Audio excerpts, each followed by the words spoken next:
Kelso Cochrane, the 26th of September 1926, the 17th of May 1959, was an anti-Guan expatriate to Britain whose unsolved murder led to racial tensions in London.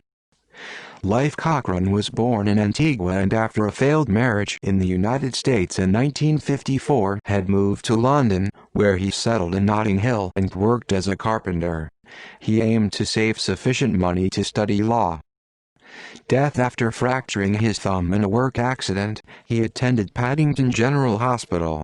While walking home, shortly after midnight on the 17th of May 1959, the 32-year-old Cochrane was set upon by a gang of white youths, who stabbed him with a stiletto knife. 3 other men arrived on the scene, and the youths ran off.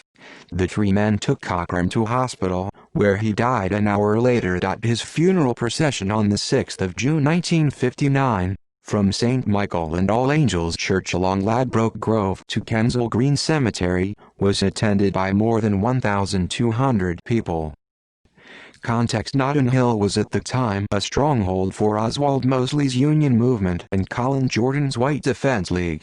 The previous year, race riots had broken out in the area.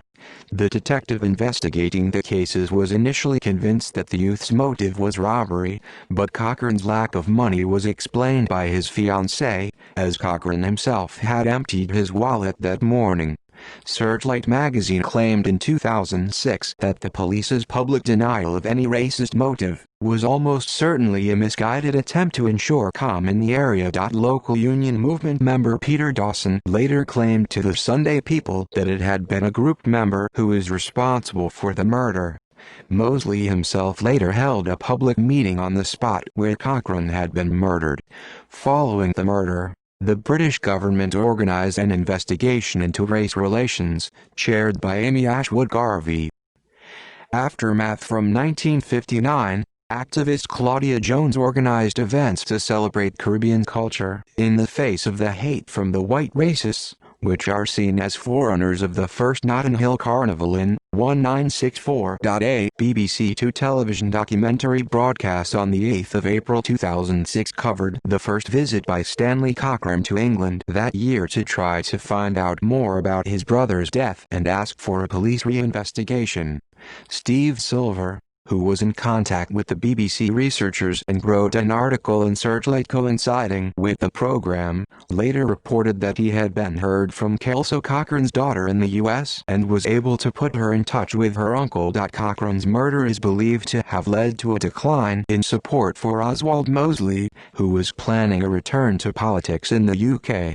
Mosley polled under 3,000 votes in Kensington North in the general election in October. Legacy. On Sunday, the 17th of May 2009, to mark the 50th anniversary of Cochrane's death, a blue plaque was unveiled at the Goulburn Bar and Restaurant, now West 36 Goulburn Road, London W10, just opposite the place where he was attacked. References. Other sources: Mark Olden, Murder in Notting Hill, 0 Books, RPT 2011.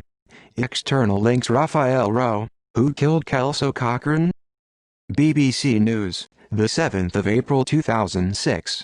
Francis Weber, 50 Years On, Remembering Kelso Cochrane, Institute of Race Relations, the 21st of May 2009. Mark Olden's blog on the Cochrane and Lawrence murders. Murad Qureshi, The Killing of Kelso Cochrane, The Qureshi Report, the 18th of May 2009.